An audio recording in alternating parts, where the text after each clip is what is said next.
प्रथमोध्याय। मेधा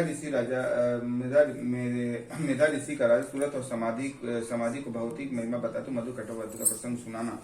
प्रथम चरित्र के ब्रह्मा ऋषि महाकाली देवता गायत्री छंद नंदा शक्ति रक्त दंतिका बीज अग्नि तत्व और ऋग्वेद स्वरूप है। श्री महाकाली देवता की प्रसन्नता के लिए प्रथम चरित्र के जप में विनियोग किया जाता। भगवान विष्णु के सो जाने पर मधु और कटव के मारने के लिए कमल जन्मा ब्रह्मा जी ने जिनका स्मरण किया था उन महाकाली देवी का मैं सेवन करता हूँ। वे अपने 10 हाथों में खड़ग चक्र गदा वार धनुष परी शूल भूषणी मस्तक और शंख धारण करती हैं। उनके 3 नेत्र वे समस्त अंगों में दिव्य आभूषण से भूषित है। उनके शरीर की कांति नीलमणि के समान है तथा वे 10 मुख और 10 पैरों से युक्त हैं। मार्कंडेय जी बोले, सूर्य के पुत्र श्रावणी जो 8वें मनु कहे जाते हैं उनकी उत्पत्ति कथा विस्तार पूर्वक करता हूँ। सुनो। सूर्य कुमार महाभाग श्रावणी भगवती के महामाया के अनुग्रह से जिस प्रकार मनवंतर के स्वामी हुए वही प्रसंग सुनाता हूँ। पूर्व काल की बात है।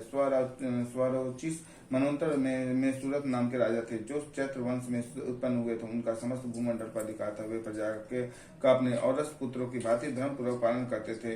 तो भी उस समय कोला विध्वंसी नाम के क्षत्रिय उनके शत्रु हो गए। राजा सूरत की दंडनीति बड़ी प्रबल थी। उनका शत्रुओं के साथ संग्राम हुआ। यद्यपि कोला विध्वंसी संख्या में कम थे तो भी राजा सूरत युद्ध में उनसे परास्त हो गए। तब वे युद्ध में से अपने नगर को लौट आए और केवल अपने देश के राजा होकर रहने लगे। समूची पृथ्वी से अब उनका अधिकार जाता रहा, किंतु वहां भी उन प्रबल शत्रु ने उस समय महाभाग राजा सूरत पर आक्रमण करते राजा का बल क्षीण हो चला था। इसलिए उनके दुष्ट बलवान दुरात्म मंत्रियों उनकी राजधानी में भी राजकीय सेना और खजान की हथियार लिए सूरत का प्रभुत्व नष्ट हो चुका था। इसलिए शिकार खेलने के बहाने